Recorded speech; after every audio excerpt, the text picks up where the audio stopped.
Okay, today is 15.1. It's called inverse trig. And inverse trig adds it takes circle trig, which we already did, and I'll review it a little bit, and it adds a lot of complications to it.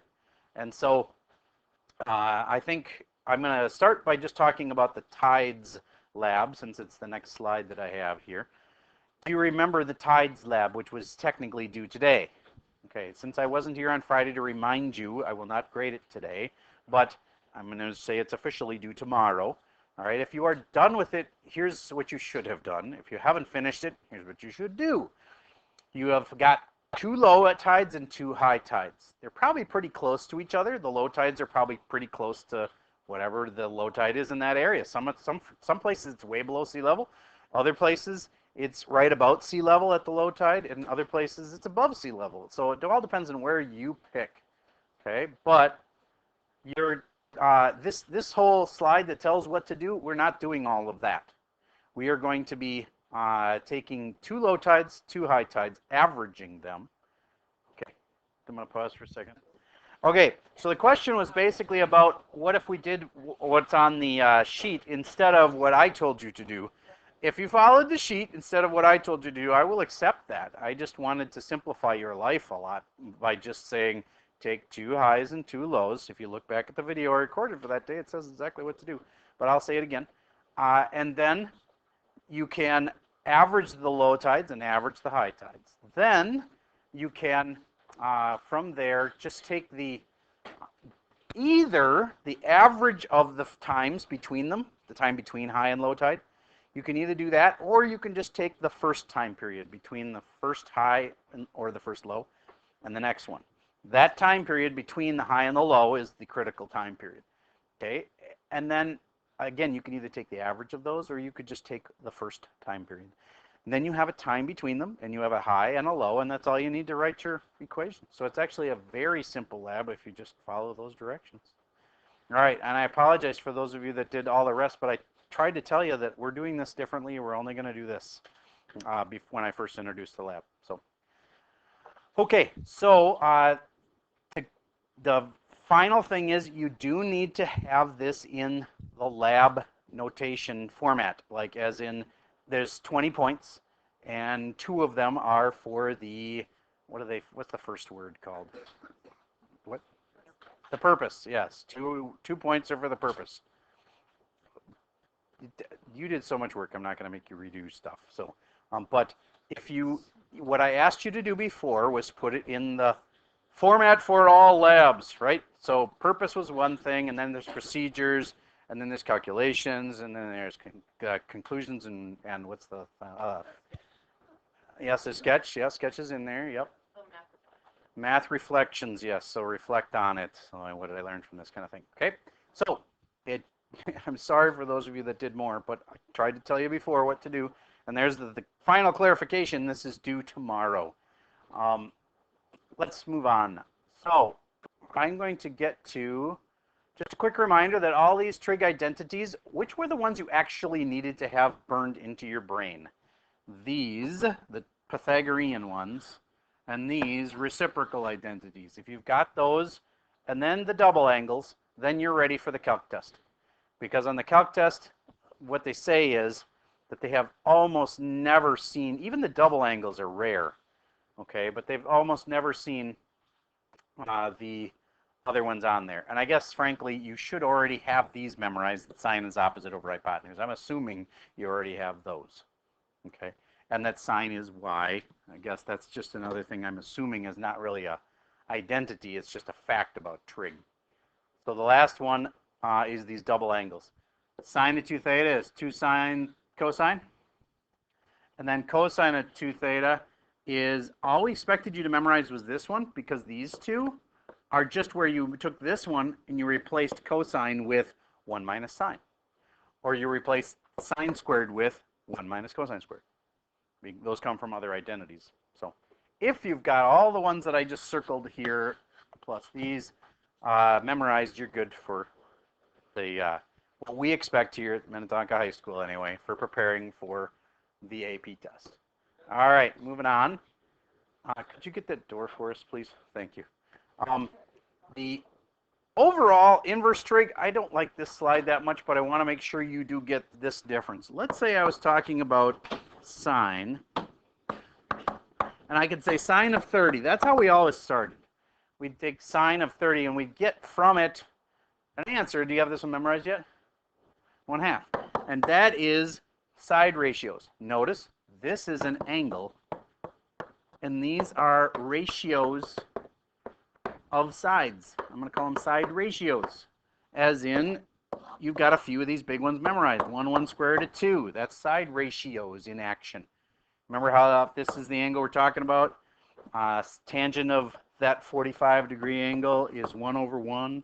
Okay, so this is angles, and this is sides. Okay, so what in the heck does this mean?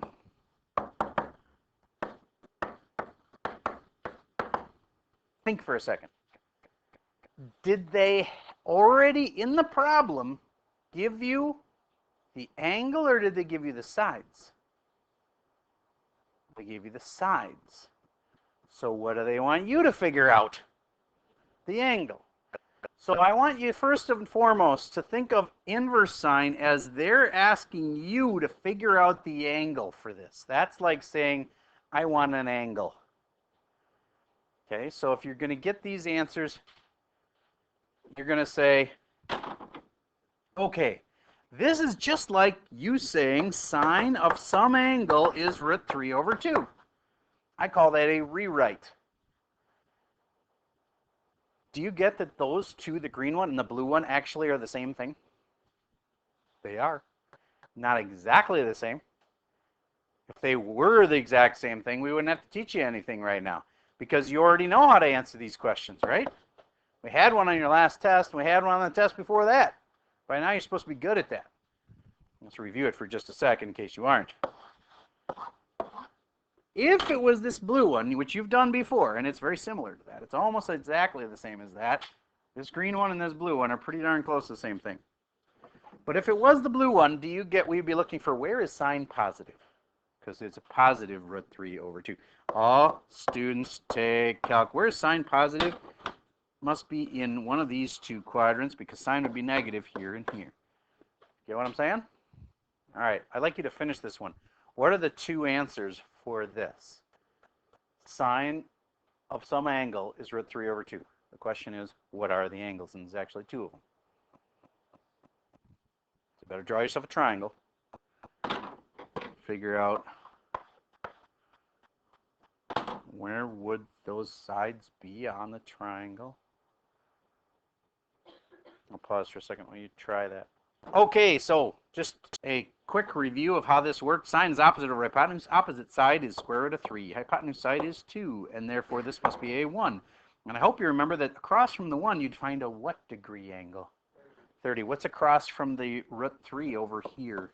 A 60, and therefore the answer is 60. But I want to warn you that what we're doing for inverse trig today is going to need the answers often have to be in radians. Now, I'm going to give you a default. If you have a choice, put your answer in radians, because there is both kinds of problems, inverse and arc. They're basically the same thing. Will allow radians, but arctangent only allows radians. Do you get how it would be just safer on the whole test to just put radians the whole way? All right. So if you're going to try to risk putting degrees, I don't think it's worth it. So 60, hopefully you got it memorized. 60 is the same as what? Pi over 3. Just a few quick reminders. The other biggies are 45. What's that in radians? Pi over 2. How about 30 degrees? That's pi over 6. How about 90 degrees? Pi over 2. Those are all going to come up. Pi over 4. I said 2. Sorry about that. All of a sudden there was a bunch of people talking, and I couldn't understand why, and now I get it. Okay. All right. 30, 60, 45s, 90s, those are the biggies. I guess there's only one other biggie, and that would be 180. What's 180? Just pi. All right. Good. So there is another answer, but there isn't another answer. What are you talking about, Mr. Server? Because What we taught you before was normal. Notice this was not, that doesn't have an inverse in it anywhere. That's not inverse. The blue one is what we did before. And when we do it that way, there are two answers. And the other one's over here, and it's also like a 60, but you can't say 60. You got to say 1 2/60s, which is 120, or 2 pi over 3s. Raise your hand if you knew that was the other answer. Okay, good. Now, why would we have to throw it out today? Because today we're doing inverses, and inverses have their own little set of rules about where they're allowed. That's really the main thing I got to teach you for today. Otherwise, you've done this before. What we just did, this question right here, where you got two answers, one was pi over 3 and one was 2 pi over 3, it's like that. It's just that it has an extra restriction of inverses. So let me explain why inverses have these extra restrictions. All right. Inverse sine, inverse cosine, and inverse tangent can all be graphed, like pretty much any other function can be graphed. Okay? What do you think inverse sine is based on? Probably sine, right? All right, so I'm not going to graph inverse sine first. I'm just going to show you sine for a second. Here's sine. Would you agree that that is the sine function? Okay, and this is 2 pi at the end where it finishes, right? Now, do you remember that when I get an inverse, that the inverse line is like the line y equals x, and you'd be flipping across that line. You have to reflect this whole thing across the line y equals x. Do you get that technically this thing continues forever? And if I therefore flip it across this line, do you get that it's going to be basically a big bunch of curves going like that? If so, do you get that it wouldn't pass the vertical line test anymore? Do you see how those curves, when you turn it, when you flip it across the line y equals x, those curves would make it so that it isn't a function anymore? Again, this was a function, but this isn't a function. And I'm not drawing that perfectly, but do you get it would have curves that would make it not pass the vertical line test? All right, so to have this be a function, which we math people are kind of obsessed with, we need it, sorry, I'm going to undo what I just did. There we go. Just wanted to delete that one thing. I hit the wrong X.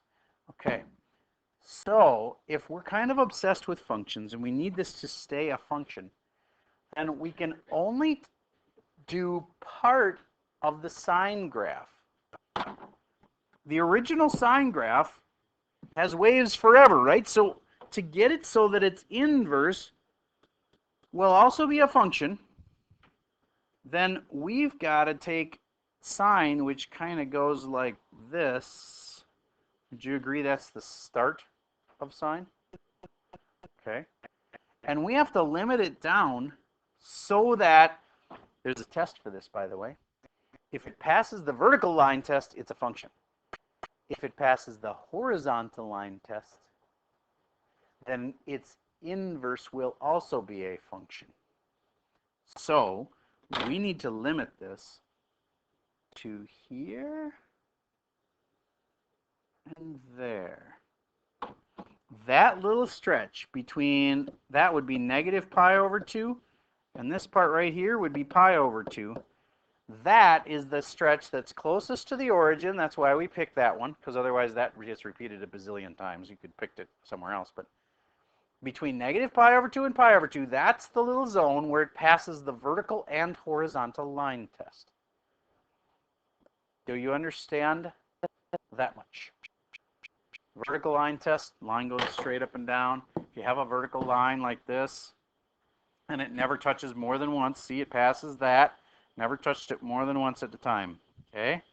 Then it has to also pass the horizontal line test. So I'm going to bring in another one, make it green this time. There's a horizontal line. Do you get how it's only touching once? If I let it curve, at the ends, it would touch it twice, and then once I flipped it across the dotted line, it wouldn't have been a function anymore. All right, so this is why inverse trig has limits to it, because the original domain and range for sine have to be limited so that inverse sine can have a domain and range which allow it to be a function. Otherwise, the thing would go on forever, but it wouldn't be a function. Okay. Would you agree that the numbers right now are, this is a 1 and this is a negative 1. That's a negative pi over 2 and that's a pi over 2. You with me so far? That's just sine. It's just part of sine. We just chopped it off, so it's only part of sine. Then, when I flip it, the domain becomes the range and the range becomes the domain. So, inverse sines, domain and range are reversed. The domain is what the range was, negative 1 to 1. You better write these down. These are really important. And the range is what the domain used to be, which is negative pi over 2. And by the way, you should have brackets. Make those brackets, not parentheses. Negative pi over 2 to pi over 2. Why brackets? Because it can touch at 1, it can touch at pi over 2, it can touch at negative 1, and it can touch at negative pi over 2. Okay, so why do you care? Because a typical question will be, find the inverse sine of 1/2. And the first thing I told you about this is that means I want an angle. It's already given me the sides. The side ratio is 1 to 2. It wants an angle. Do you get, I have to stay within the rules? This thing only works between negative pi over 2 and pi over 2. So when I'm drawing my little picture to figure out how to get the answer, because for every one of these, you're going to draw a picture, I have to use these rules. Sine has to be positive. Well, that means I have to be either here or here in my little circle trig thing. Sine has to be positive. I have to be in the all students take calc, right? I have to be in the A and the S categories. If it's inverse sine, which it is, if it's inverse sine, I'm only allowed to be between negative pi over 2 and pi over 2. Oh, wait a minute. Where the heck is pi over 2? Pi over 2 is here. And I have to be between that and negative pi over 2. Negative pi over 2 is down here. So inverse sine is only allowed in those two areas. Do you get that means I can rule out this and that, and therefore I was gonna be either in the A or the S category. I now know I have to be in the A category, and then I can draw my little picture, which is a triangle, which has sides, opposites 1, hypotenuse is 2, this is the square root of 3. Oh, I know that one, it's 30 degrees. Therefore, I'd say 30 degrees, and then I'd quickly check myself and go, oh, wait a minute, I'm not supposed to use degrees, this unit, I should use radians. So 30 degrees becomes pi over 6. All right. Now, I want to go very much faster to tell you the rest of the story, because I just told you the long description, and now I want to just kind of show you, okay, that's how I got inverse sine. How do you do inverse cosine? Okay, here's what cosine looks like. Cosine starts at 1, makes a valley like this, right? Do you get that not all of that would pass the horizontal line test? Okay, so I got to limit it. Do you get I got to chop it down to maybe, how about to there? Do you get that little section would pass the vertical line test and the horizontal line test? That little section is between 0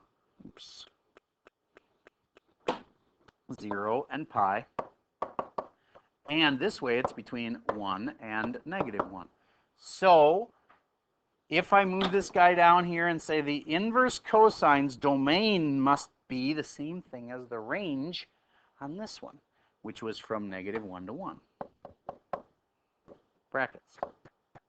And the range is from the domain. The domain was from 0 to pi, and it touches both, so 0 to pi. There we go. If nothing else, you gotta have this part. I don't need you to be able to prove to me where it's derived from, but you have to have those memorized. All right, last is tangent. Would you agree that generally speaking, that's what tangent looks like? And it's got asymptotes here and here. Pi over 2, and nope, no, this is pi over 2, and this is negative pi over 2. You with me so far? So how do I do this one? What's the domain and range of the original? Domain of the original, think about it. The domain was between here and here. Okay? So the range of inverse tan comes from the domain of regular tangent. So the the range of inverse tan comes from this domain right here, which is from negative pi over 2 to pi over 2. And this one is different. It can't touch. You know why? Because those are asymptotes. So I'm going to put parentheses around those. And the domain of tangent, or inverse tan, comes from the range of regular tangent. Look at regular tangent, please, for a moment. Do you get how there's no limits on it range-wise? It goes forever in both directions. So therefore, the domain of tangent also has no limits. The domain of inverse tan comes from the range of tangent. Tangent's range has no boundaries. So it's from negative infinity to infinity. Okay. That's one way to write these. But what I'm about to show you is probably, to me, a visual way, and I think the reason this sticks in my brain so much better is because we are visual beings. We like things that's why videos are so popular. So this, you remember how we have this all students take calc thing to help us remember where, like, cosine's negative? You know, where's cosine negative? Oh, all of them are positive here and cosine's positive here, so it must be negative here or here. Well, we got something like that for inverse trig. For inverse trig, here's what you got to remember. You can keep the ASTC up there if you want, because that's where the things are positive and negative. But here's where they're allowed for inverse trig. This is inverse cosine. Notice it's touching on both the end boundaries. And this is from 0 to pi. And this one was inverse cosine. Honestly, I'd memorize this chart as opposed to the other one, because this we use a lot. So let's say you're doing an inverse cosine problem. Right now, you can chop those off, because if you're doing an inverse cosine problem, you can't use those areas. Get what I'm saying? It helps. It cuts it down to only 2 places you could draw the triangle now. All right. So how about inverse sine and inverse tangent? They go from pi over 2, which is right there, to, now this is another important twist on inverse trig. This no longer is called 3 pi over 2. What? It's called negative pi over 2, exactly. Because you remember that other graph where we needed to go to negative pi over 2? Tangent also had negative pi over 2 on its little graph. If you get there from here, and you go this way, you're going a negative angle.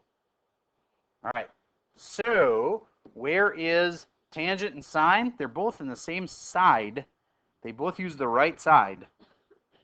But you got to be careful on this. Tangent, notice me not touching the lines.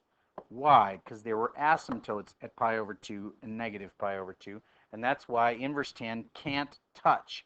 So if you're supposed to do inverse tan of pi over 2, what's the answer? Not supposed to touch there, so undefined or no solution. All right. That's where inverse tan is allowed. Notice, not touching. And then what's the last one we're missing?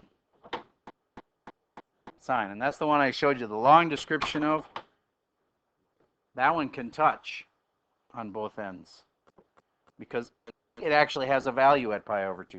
It actually has a value at negative pi over 2. It is at its maximum and minimum there. So that black one there, that is inverse sine. Is allowed between pi over 2 and negative pi over 2, and it can touch. It can actually work at pi over 2 and at negative pi over 2.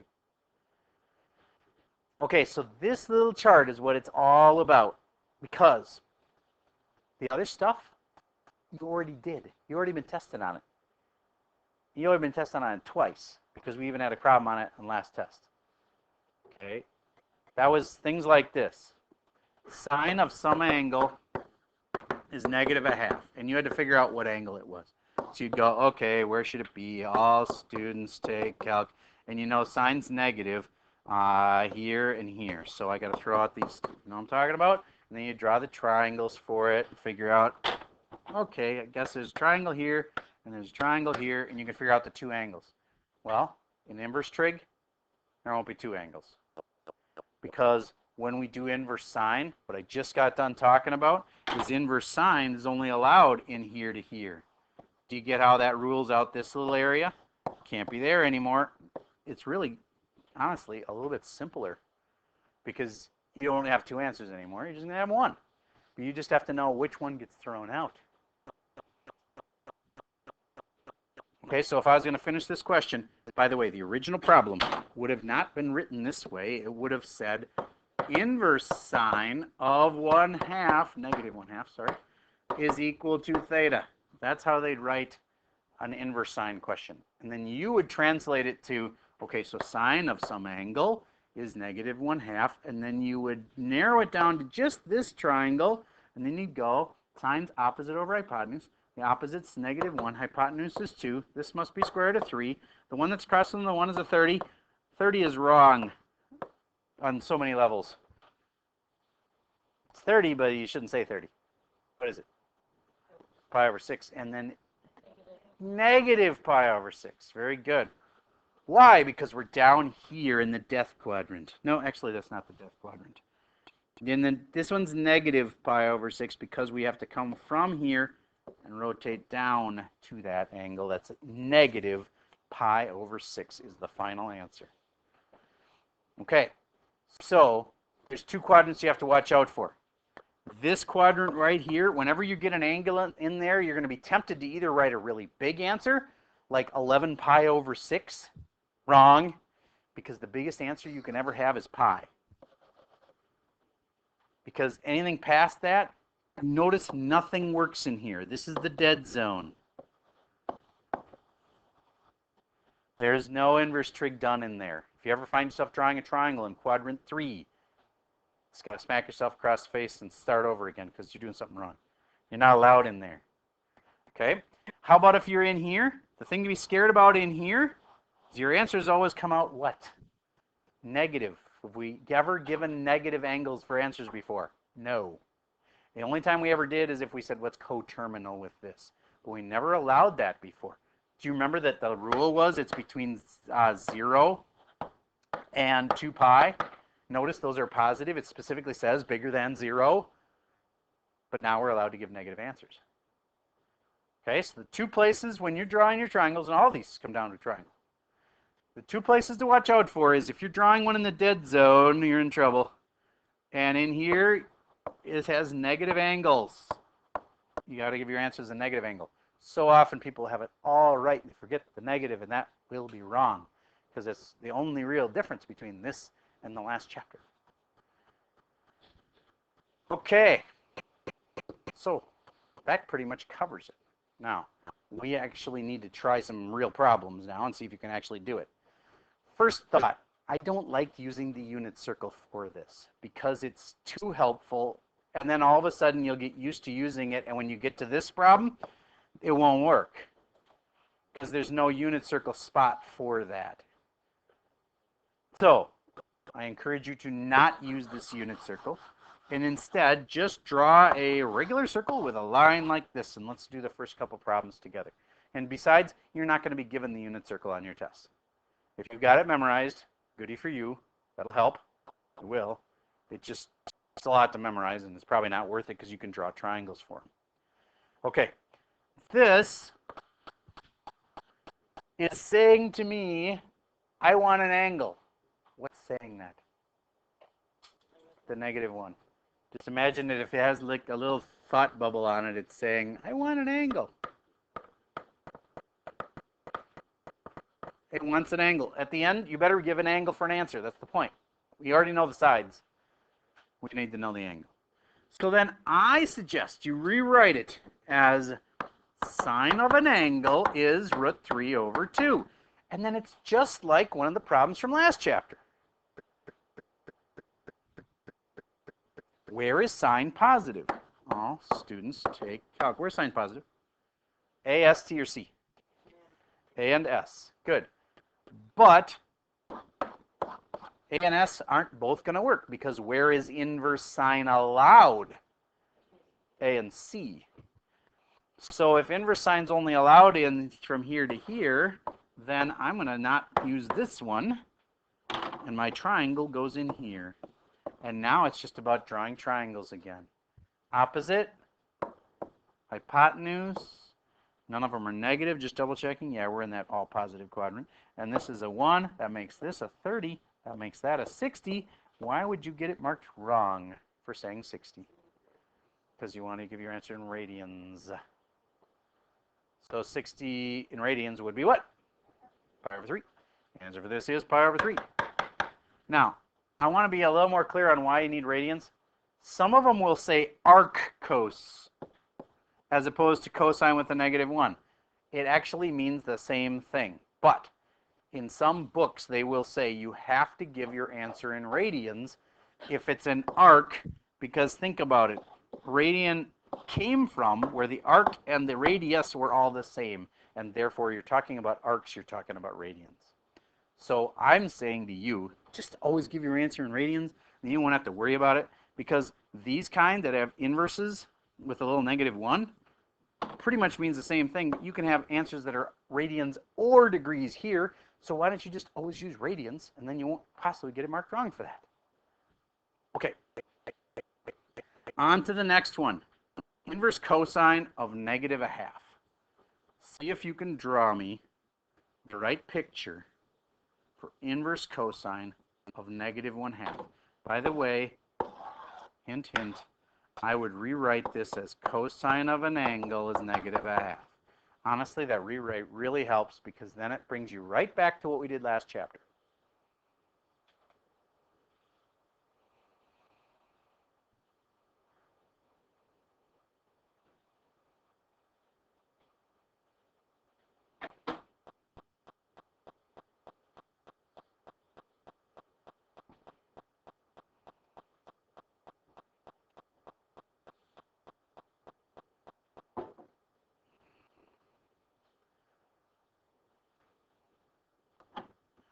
Okay, so cosine's negative.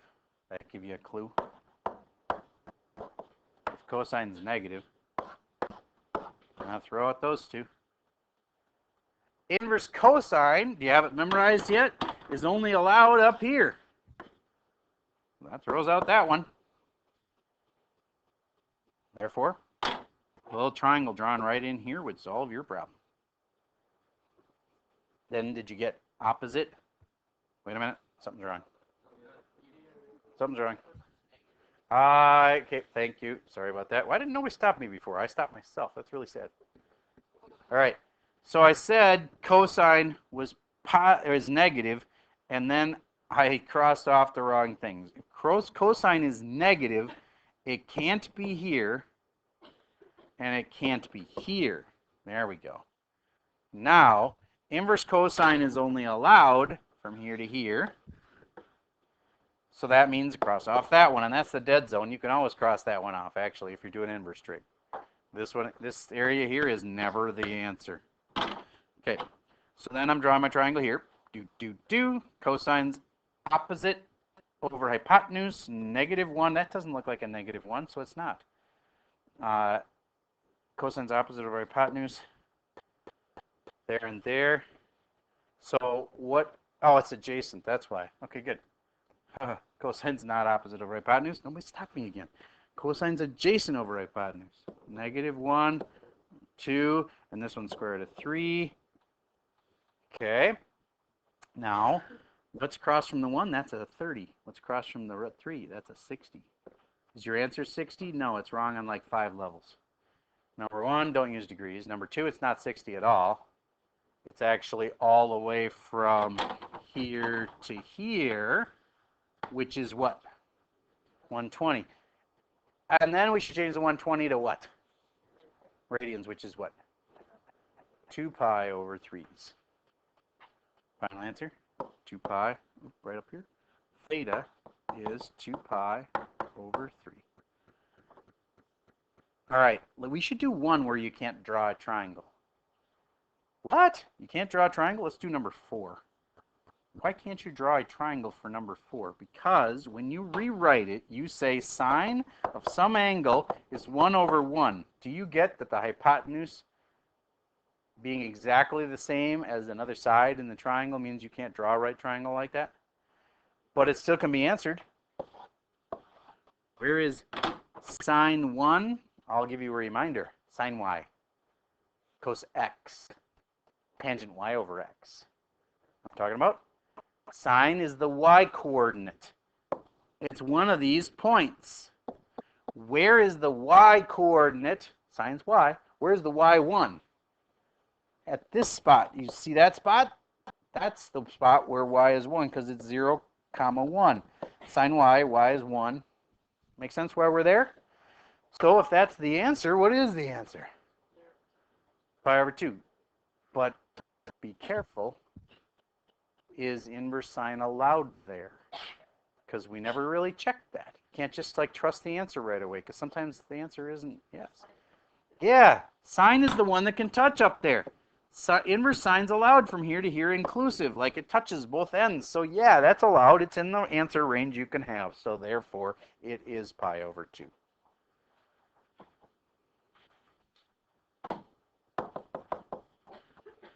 All right. Now let's actually start your homework. Everybody get to the one that says day 1. There we are.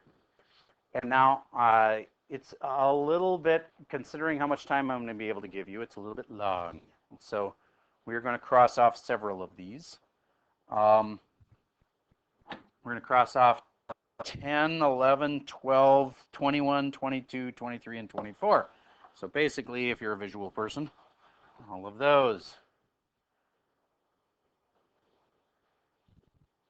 Then I'll tell you some more we can chop out. We are going to do this whole page. And why do you think it says watch out for these two? What 2 zones could you be worried about?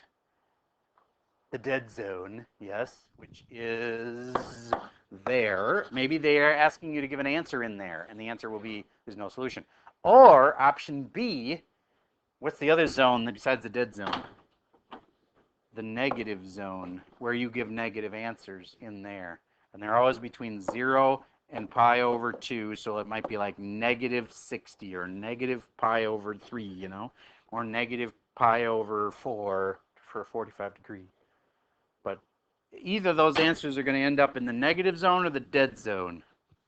Okay, so I do this whole page. These are important ones. And when you have a function inside a function, I know that freaks people out sometimes, but it's really not that bad. On this page, the only one you are doing is this one. Do this one and cross off everything else. Just do 175 on that one. This one's a good real world question that we've done before, but we want you to keep knowing how to do this. So it's just a trig question about using lengths in a triangle. Okay. Yeah, good spring breaky picture, I agree. Of course, all the challenge ones are always optional. So, all right. So now we've got an assignment to do. Let me help you get started on it. Let's do number 1. I want to warn you, number 1 and number 2 are tricky ones, just right out the gate. Okay. Arc sine -1. Always rewrite it. Sine of some angle is -1, and I always suggest you put that over 1. You should always have a fraction answer. It reminds you that you already got the side ratios. That's a side ratio. So what do you want? An angle. So the whole point of this is, where is this angle going to be? So and then you make the little picture. Do you get that inverse sine is only allowed from here to here? And therefore I'm throwing out these two just right off the bat. Next, sine's negative. Oh, then it can't be here. Now you can finish by drawing your triangle in here. And wait a minute. I can't make a triangle that has opposite and hypotenuse the same side. So therefore, I'm still in that little zone. It's this one right here, because sine is the y, and y is -1. And at this point right here, y would be -1. So it's that. And you can't say 3 pi over 2. Negative pi over 2, because we're in the negative zone down there. Negative pi over 2. By the way, if you don't have a picture supporting your answer on this, I will not give the credit for these, because I can't do without a picture. Therefore, I need you to make the picture.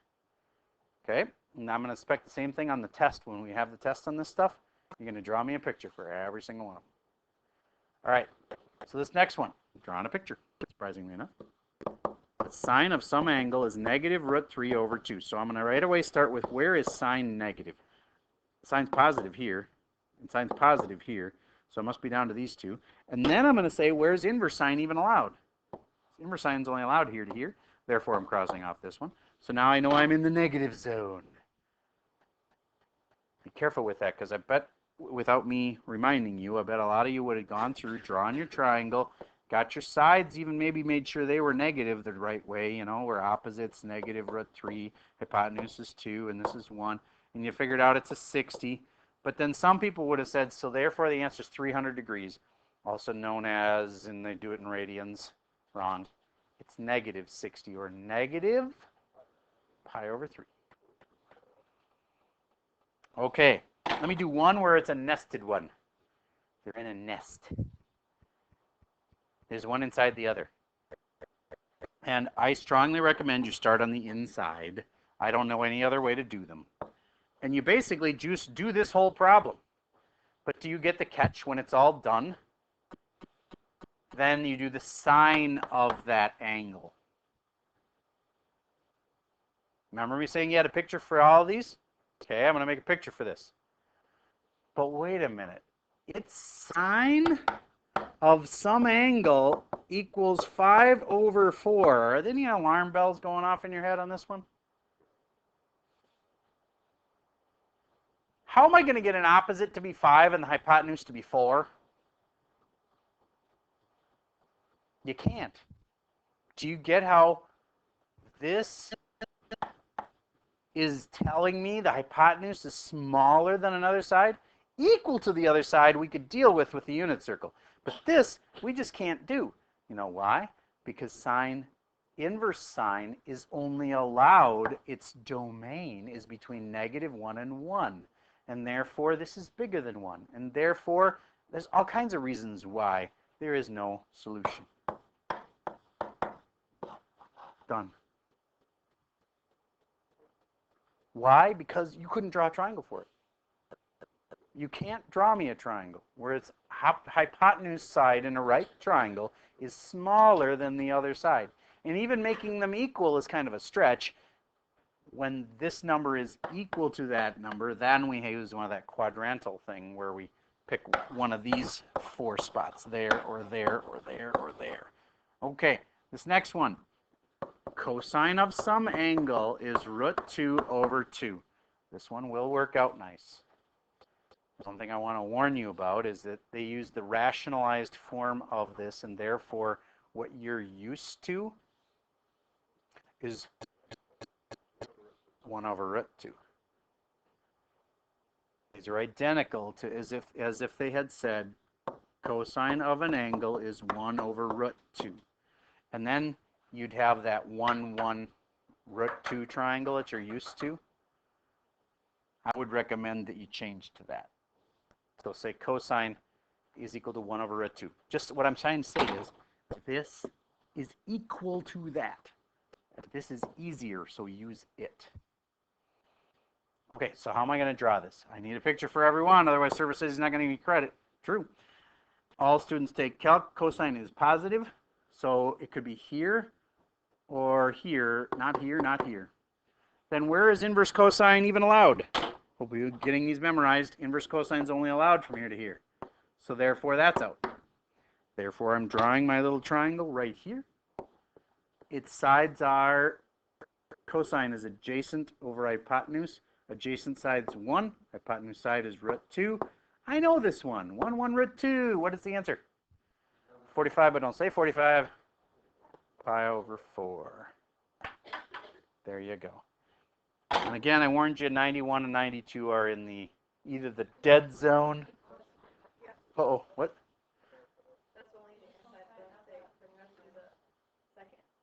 Oh, you mean I'm not done? Okay, I'm sorry. Okay, you're right. I should finish this one. So this one's 45. Notice I do not need to draw myself a whole new picture because I have already got the picture. Now it's just 2 cosine on that same triangle. Technically, it's cosine of that same angle. So we figured out the answer is 45, and now it's like saying, what's cosine of 45? I've already got the picture. Just use it. What's cosine of 45?